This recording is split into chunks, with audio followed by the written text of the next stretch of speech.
नावं तसंच जाणार आहे सिरियलमध्ये. तुम्ही किती हात वरती केलं तरी देखील होणार नाही.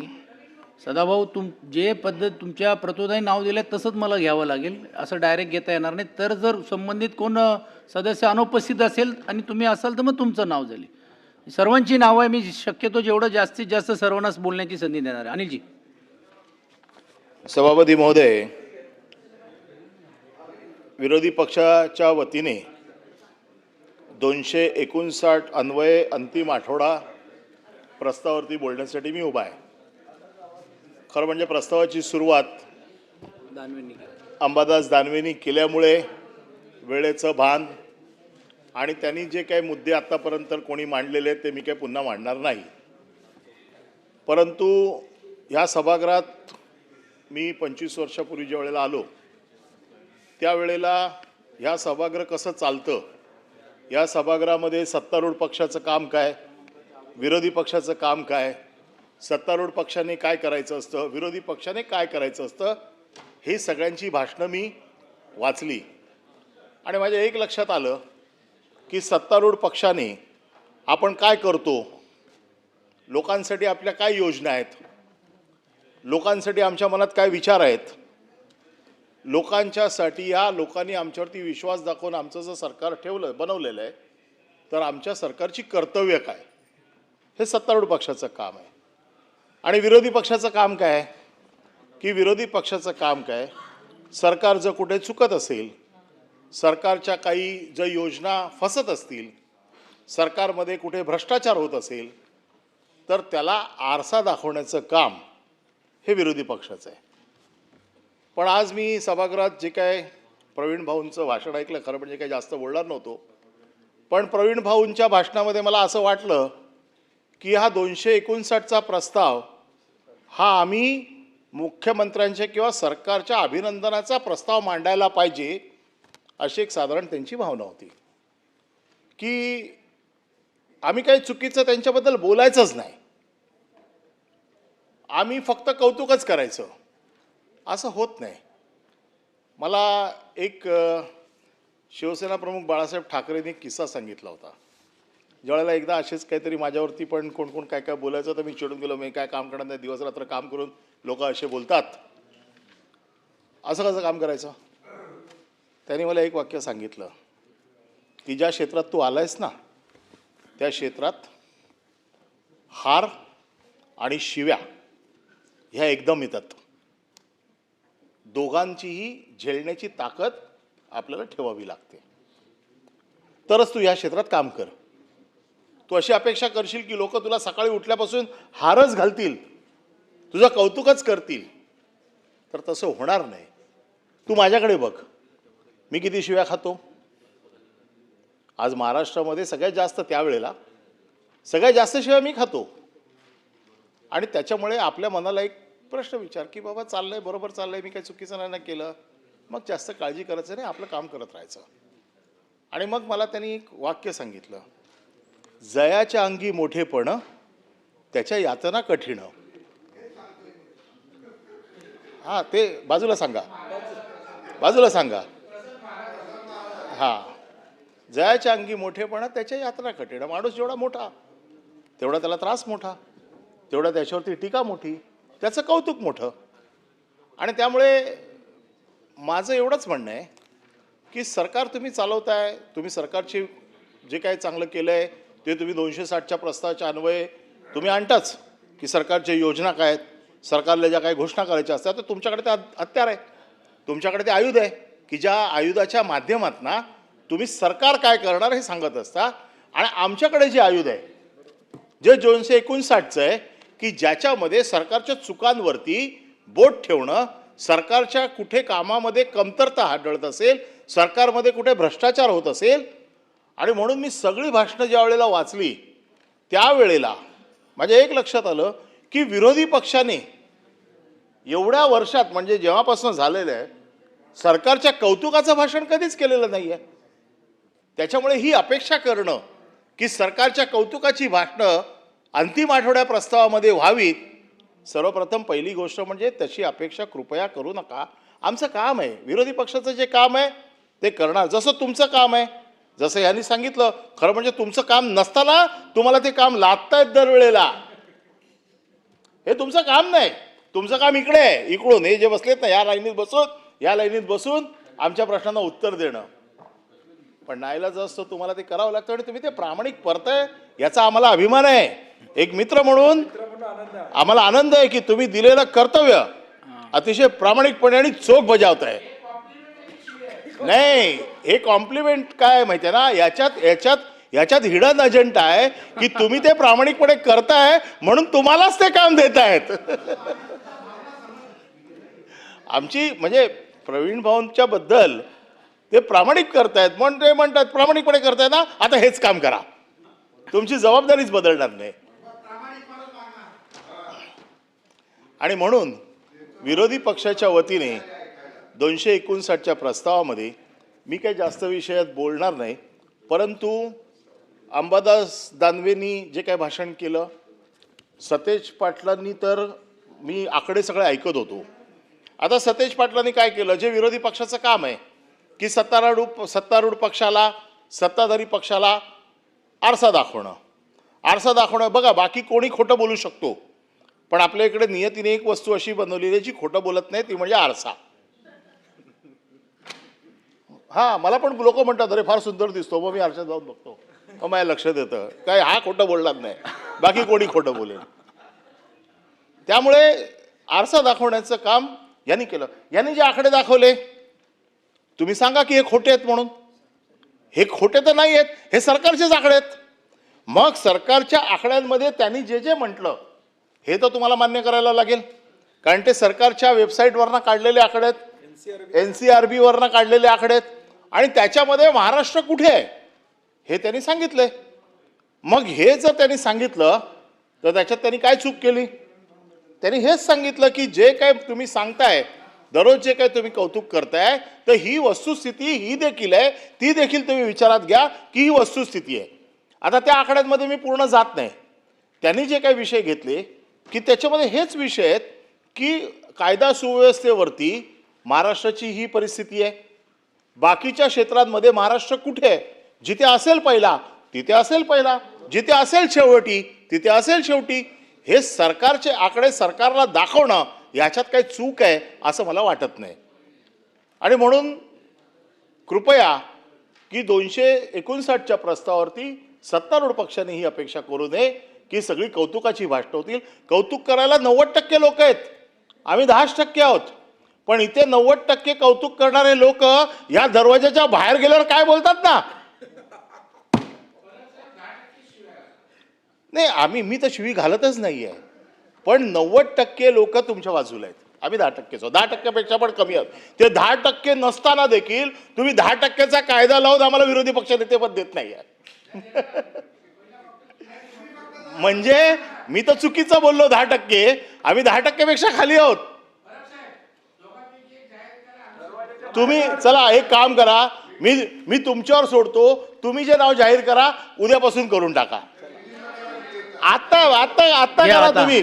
आम्ही आता आम्ही दोघे मिळून तुम्हाला सांगतो, आम्ही दोघे मिळून सांगतो, तुम्ही जे नाव सांगाल आम्ही सह्या करून देतो. आम्ही दोघे इथे गटनेते बसलेलो आहोत, दोन्ही गटनेते मिळून आपल्याला सांगतो, प्रवीण दरेकर ज्यांचं नाव सांगतील ते आम्ही दोघे मान्य करतो. चला, परंतु ते द्या एकदा तर द्या कधीतरी. अरे एवढी काय 10%ला पण तुम्ही घाबरताय. त्याच्यामुळे या सगळ्या गोष्टींमध्ये मी न जाता आता मूळ मुद्द्यावर येतो.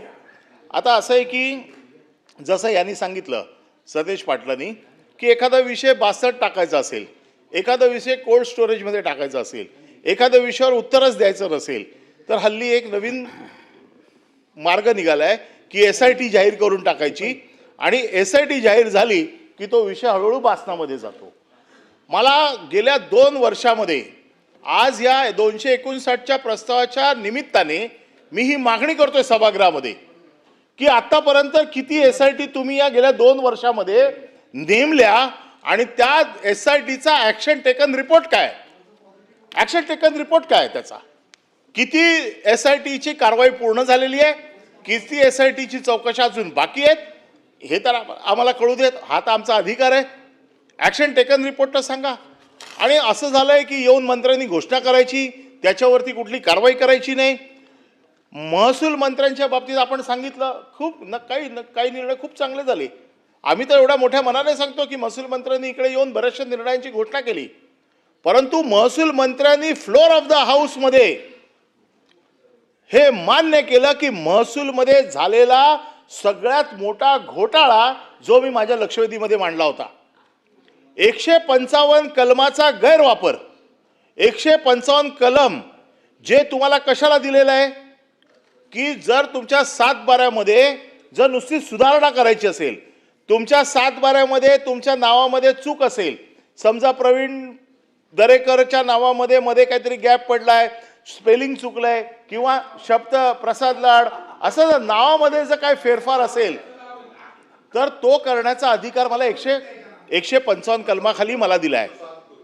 परंतु त्या कलमाचा गैरवापर करून फक्त पुणे क्षेत्रामध्ये जे एक समिती नेमली होती, ज्या समिती देवल नावाच्या IAS अधिकाऱ्यांची समिती नेमली होती, त्या समितीने जो रिपोर्ट दिला त्याच्यामध्ये 3000 प्रकरणामध्ये जवळजवळ 167 तुमचे कर्मचारी, मग त्याच्यात तहसीलदार असतील, तलाठी असतील, ज्यांनी लोकांच्या लाखो हेक्टर जमीन ढापल्यात. 167 लोक. आणि हे बावनकुळे साहेबांनी मोठ्या मनाने मान्य केलं. मी प्रामाणिकपणे मी त्याच्या बाबतीत बिलकुल म्हणजे बावनकुळे साहेबांवरती हा माझा बिलकुल आक्षेप नाही आहे. परंतु पुढे काय, इतिहासातला सगळ्यात मोठा घोटाळा झाला ना. मग जर ब्युरोक्रॅट्सवरती तुमची पकड नसेल तर तुम्ही कार्यक्षम आहात. ब्युरोक्रॅट्सवर पकड पाहिजे ना. 167 लोक तुम्हीच शोधले, मग तुमचा वचक असायला पाहिजे त्यांच्यावरती. मग त्यांच्यावरती असेल, आमचा पक्षावरती पक्षाचा विषय इकडून बाहेर आहे, परंतु इकडचा जो विषय आहे तसंच आहे. मग तुमच्या बरोबर आहे. चला तुम्ही मला बघून बोला, त्यांच्याकडे बघून हा नाही ठीक आहे. काय माझं भाषण ते लांबवत आहेत. मी ते मला ते त्यांना समजत नाही, त्यांची मला अशी समजते. अपेक्षा आहे त्यांनी अभिनंदन आहे. बघा, प्रत्येक गोष्टीला दोन बाजू असतात. चांगली बाजू ते मांडतात, पण त्यांच्या मनातल्या ज्या काही खंत असतात त्यांचं अशी अपेक्षा आहे की त्या तुझ्या माध्यमातून येऊ देत बाहेर. म्हणून ते प्रोत्साहन देत आहेत तुम्हाला वाटतं. त्याला बोलता येत नाही.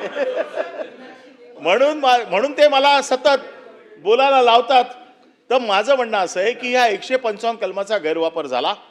ह्याच्यामध्ये मी मागणी केली होती की कशा पद्धतीने तुम्ही कारवाई करणार, कशा पद्धतीने तुम्ही याच्यावरती वचक बसवणार. त्यांनी मला सांगितलं होतं की त्या अधिवेशनाच्या शेवटच्या दिवसाच्या अगोदर आम्ही काय कारवाई करणार हे सांगतो. त्यांनी काही कारवाई केली नाही. मग असं पण सांगितलं होतं त्यावेळेला की पुढच्या अधिवेशनाच्या सुरुवातीला पूर्ण महाराष्ट्राचा ड्राईव्ह घेऊन, हे तर फक्त पुण्यामध्ये सापडले, पुण्यामध्ये 3000 प्रकरणं सापडली. म्हणजे महाराष्ट्रात काय झालं असेल, किती लाख हेक्टरचा घोटाळा झाला असेल हे ते सांगणार होते. आणि ते सांगणार कधी होते? या अधिवेशनाच्या पहिल्या दिवशी. आज अधिवेशनाचं शेवट आलेलं आहे. अधिवेशनाच्या शेवटापर्यंत आपण अजूनही कारवाईला गेलेलो नाहीये. महसूलच्या बाबतीमध्ये जर अजून 2 विषय, कारण मी आज जे विषय संपलेच नाही आहेत, मग इकडे यायचं, विषय मांडायचे, आपण विषय मांडायचे आणि निघून जायचं. शासन काही कारवाई करणार नाही. पुढच्या अधिवेशनाला नवीन विषय घेऊन यायचे. म्हणजे पूर्वीची म्हण होती ना, पुढचं पाठ मागचं सपाट, तसं आता झालंय आमचं मागचं सपाट. कोण बघतच नाहीये मागचे विषय काय ते.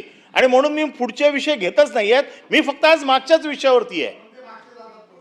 नाही, ते मागचे पळून जाऊ देत, जसे तुम्ही पळून आले राष्ट्रवादीतनं. का बोलायला लावताय? नाही असं आहे ना, ते पण पळूनच आलेले आहेत. आणि आता मग अजून त्याच्यापेक्षा अजून वेगळ्या भाषेत बोलू का? दादा मायनॉरिटी झाले. तुम्ही मी मायनॉरिटी मध्ये आहे. आणि तुम्ही मूळ मुद्द्यावर आहे. नाही, मूळ मुद्द्यावर आता बघा ते सांगतायत असं मला. म्हणजे त्यांच्या या सगळ्या गोष्टी ते बोल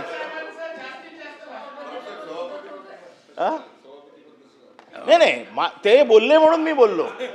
ते बोलले नाहीत, ते बोलले मला. आणि म्हणून माझं मत असं आहे की प्रशासनावरती पकड त्याच वेळेला येईल ज्या वेळेला तुम्ही कारवाई कराल. नवीन मुंबईचे विषय मी काढले होते. नवीन मुंबईच्या विषयामध्ये नवीन एअरपोर्ट जे झालं त्या एअरपोर्टला न्यू भारत कंपनीला तुम्ही दिलं. त्यांची 500 कोटी रुपये त्यांची रॉयल्टी बाकी आहे आणि हे शासनाने मान्य केलंय. मग 500 कोटी रुपये तुम्ही रॉयल्टी माफ करताय, त्यांना 500 कोटी रुपये त्यांचे वसूल करत नाहीये. याच्यावरती अजून कुठली कारवाई नाहीये. मी नवीन मुंबईतल्या क्वारीज, नवीन मुंबई, उरण, पनवेल, खारघर या सगळ्या भागात ज्या काय अनधिकृत क्वारीज चालतात यांच्या रॉयल्टी न भरता, यांच्याकडे कुठली एन्व्हायरमेंटल क्लिअरन्स नसताना तिथे लाखो रुपयाचं उत्खनन चालू आहे. महसूलचं काम तुम्ही सांगितलं ना की पुस्तक काढलंय, मग पुस्तक काढलंय त्याच्याबरोबर ह्या पुस्तकात हे पण चॅप्टर माझे ऍड करा की महसूलच्या माध्यमातून या महाराष्ट्राचं किती करोडो रुपयाचं नुकसान महसूल चोरला जातोय याचं देखील एक श्वेतपत्रिका येऊ देत. तुमचं पुस्तक तुमच्या अभिनंदनाचं पुस्तक आहे, मग तशी श्वेतपत्रिका काढा की तुमच्या महसूलच्या बाबतीमध्ये उत्पन्न तुमचा मेन स्रोत काय. उत्पन्नाचं महसूल एक चांगलं खातं आहे की ज्याच्या माध्यमातून आपल्या महाराष्ट्राच्या राज्याची आर्थिक घडी बसवली जाते. त्या घडीच्या खालीच जर चोऱ्या होत असतील आणि त्याचाच जर लोक लुटारू असतील तिकडे, तर महसूल मंत्र्यांच्या बाबतीत माझा बिलकुल, मी पुन्हा सांगतो, आक्षेप नाही. परंतु आता वेळ आलेली आहे की या सगळ्या चोरांना धडा शिकवण्याची आणि त्याच्या बाबतीत ते काय कारवाई करतात हे आम्हाला बघायचंय. हा, त्यांच्या 7/12 बरोबर चांगली सूचना केली. त्या 167 लोकांची नावं 7/12 काढून टाकली पाहिजेत. आणि म्हणून मागचे जे विषय आहेत हेच अजून सुटलेले नाही आहेत, तर पुढचे विषय मांडायचे कुठे आहेत. कारण बाकीचं तर प्रस्तावावरती आमच्या वतीने अंबादास दानवेजी बोलले, सतेज पाटील बोलले, बाकीचे सदस्य बोलतील. परंतु ज्या ज्या गोष्टी ह्या सभागृहात बघा, ह्या सभागृहाचं एक महत्व आहे. मी देखील खूप वर्ष हे सभागृहाचं महत्व बघितलंय. एकदा सरकारने एखादी गोष्ट कबूल केली तर पुढच्या अधिवेशनापर्यंत आम्हाला कधी वाट बघावी लागत नव्हती. पुढच्या अधिवेशनाच्या अगोदर त्या अधिकाऱ्यांवरती असेल किंवा हा इकडे जो एकंदर जो प्रतिनिधी येतो ना, हा फार आशेने येतो. आता हे काल जे 17 लोक आलेत ना, त्याच्यातले बरेचसे नवीन आहेत. ते एक स्वप्न बाळगून आले असतील की आम्ही महाराष्ट्राच्या विधान परिषदेत चालतोय, जातोय. ही महाराष्ट्राच्या विधान परिषदेत जाण्याचं भाग्य आम्हाला लाभलंय. ज्या वेळेला 6 वर्ष पूर्ण होतील ना आणि त्यांचा इकडे निरोपाचा समारंभ असेल ना, त्या दिवशी त्यांच्या लक्षात येईल की आपलं काहीच झालं नाही. 6 वर्ष असे टाइमपास झाला, आपले काहीच प्रश्न सुटले नाहीत. मग ते सरकारमध्ये असू देत किंवा विरोधात असू देत. माझी पहिली टर्म, दुसरी टर्म, तिसरी टर्म, चौथ्या टर्ममध्ये कधी मला असं वाटलं नाही. मी इथे गडकरी साहेबांच्या नेतृत्वाखाली देखील मी फार कमी सत्तेमध्ये सहभागी असलेला कार्यकर्ता आहे. मी बऱ्याच वेळेला विरोधात आहे, पण विरोधात असताना देखील विरोधी पक्षनेत्याने किंवा विरोधी पक्षाने आवाज उचलला की सत्तारूढ पक्षाने त्याला प्रतिसाद दिलेलाच आहे आणि त्याचे देखील प्रश्न सोडवण्याचं काम हे नेहमी सत्तारूढ पक्षाने केलेलं आहे. आणि म्हणून कधी कधी अभिनंदनासाठी ते पण पात्र आहेत. पण आता काय झालंय, आता तुमच्याकडे आकडा एवढा मोठा झालेला आहे की तुम्हाला असं वाटतं की कोणाचं काय विचारलं नाही तरी चालेल, कोणाचं नाही ऐकलं तरी चालेल, कोणी काही बोलो आपण निघून जायचं, बोलायचं हा इकडे. पूर्वी कुठल्याही मंत्र्याची अशी हिंमत नव्हती की प्लॅटफॉर्मवरती या सभागृहाच्या फ्लोअरवरती एखादा शब्द दिला तर तो न पळायची. इकडे कधी मी प्रॅक्टिस बघितलेली नाही. इकडे एकदा शब्द गेला, आज घेतली ना. मी परत सांगतो, चांगल्याला चांगलं बोलणार आहे, चांगल्याला चांगलं बोलणार आहे मी. आज तुम्ही घेतली बैठक, मी बैठकीला आलो बैठकीला आणि तुम्ही बैठका घेता. परंतु मी आता हे जे सांगतोय, मी काही खोटं सांगत नाही, रेकॉर्डवरच सांगतोय. जे काय झालंय तुम्हाला खरं म्हणजे काय माहितीये ना, आजकाल तुम्ही फुटबॉल चालू आहे, नाही आता उदाहरण सांगतो, फुटबॉल चालू आहे, तुम्ही बघा बदली खेळाडूच गोल मारतोय, बदली खेळाडूच गोल मारतोय, बदली खेळाडू गोल मारतोय, ते बदली आहेत. तुम्ही वर्ल्ड कपचा बोलताय का दुसरा काय? मी वर्ल्ड कपचा बोलतोय. वर्ल्ड कपचा मी काय म्हणलं, गोल मारतोय पण बदली खेळाडू मारतोय. तुम्ही मी फुटबॉल प्रेमी आहे, मी सगळ्या मॅचेस बघतो आणि त्याच्यामुळे मी बघतो की कोच बदली खेळाडू कधी पाठवतोय. ह्या सभागृहाला आता बदली खेळाडू येऊन येऊन तो खेळाडू आता परमनंट व्हायच्या मार्गावर आहे. आता आम्ही वाट बघतोय की नगरविकास खातं त्यांच्याकडे कधी जाते. नाही नाही, आता असं आहे ना की तुमची आम्हाला, अरे तुमची आम्हाला एवढी सवय झाली आहे की आता आम्हाला असं वाटायला लागलंय की हे खातं तुमच्याचकडे आहे. तर विषय असा आहे की प्रशासनाची पकड ही सरकारवर असायला पाहिजे, ब्युरोक्रॅट्सवर असायला पाहिजे. ब्युरोक्रॅट्स जर मस्ती करत असतील, ते जर तुमचं ऐकत नसतील, तर तुम्ही घोड्यावरती बसून काही फायदा नाही. हे माझे विषय आहेत. या विषयामध्ये छोट्या छोट्या सगळ्या गोष्टी कुठे दररोज आम्ही ह्या सगळ्या विषयावरती आदळआपट करत बसायची. मागच्या वेळेला मी अमरावतीचा एक विषय काढला, ती देखील सभापतींकडे बैठक झाली. अमरावती येथे AWSच्या ज्या काही राखीव प्लॉट सर्वसामान्य लोकांना द्यायचे आहेत, जे EWS मध्ये बसत आहेत, ज्यांची EWSची कॅपॅसिटी आहे, म्हणजे ते त्या निकषामध्ये बसतात, आता नगरसेवक पण ते प्लॉट लागत आहेत. ते सिद्ध झालेलं आहे, रेकॉर्डवरती आहे, तरी त्यांच्यावरती कारवाई नाही. नगरसेवक कसा EWS मध्ये बसू शकतो? अरे प्रामाणिक असला त्याचा पगार जरी दिला ना तरी तो मिनिमम वेजच्या वरती आहे. त्याच्यामुळे तो EWS मध्ये बसू शकत नाही. त्याचं मानधन त्याच्यापेक्षा जास्त आहे, अगदी खूप प्रामाणिक असला तरी, म्हणजे तुझ्यासारखा. म्हणूनच म्हटलं, तर ते माझं मत असं आहे की मी नवीन काहीच सांगत नाही. ज्या ज्या गोष्टी तुम्हाला कोण जुमानत नाहीये त्या जुमानण्यासाठी आमचा हा विषय आहे.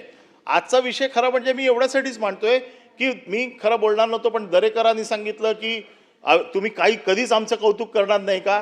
तर कौतुक करणं हे तुमचं काम आहे, आरसा दाखवणं आमचं काम आहे, ते आम्ही प्रामाणिकपणे करतोय. आता साधी गोष्ट आहे, मुंबईमध्ये आम्ही जातो. आता मला कालच असं कळलं की मुंबईमध्ये एक 20वा रेस्ट हाऊस आहे आपल्या वरळीला, आम्हाला माहीत पण नव्हतं, काल कळलं. तिथे एक अधिकारी आहे, हा अधिकारी 30 वर्ष कांतीलाल जैन नावाचा माणूस बसलेला आहे, कॉन्ट्रॅक्टर. 900 स्क्वेअर फीटचं ऑफिस बांधून, हा पत्रकार आहे, 930 वर्ष नाही 30 वर्ष 900 स्क्वेअर फीटचं ऑफिस बांधून आपल्या सरकारच्या रेस्ट हाऊस मध्ये बसलेला आहे.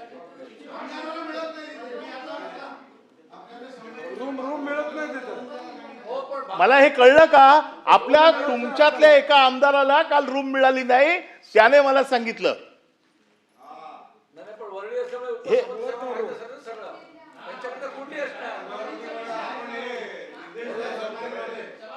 हे नाही हे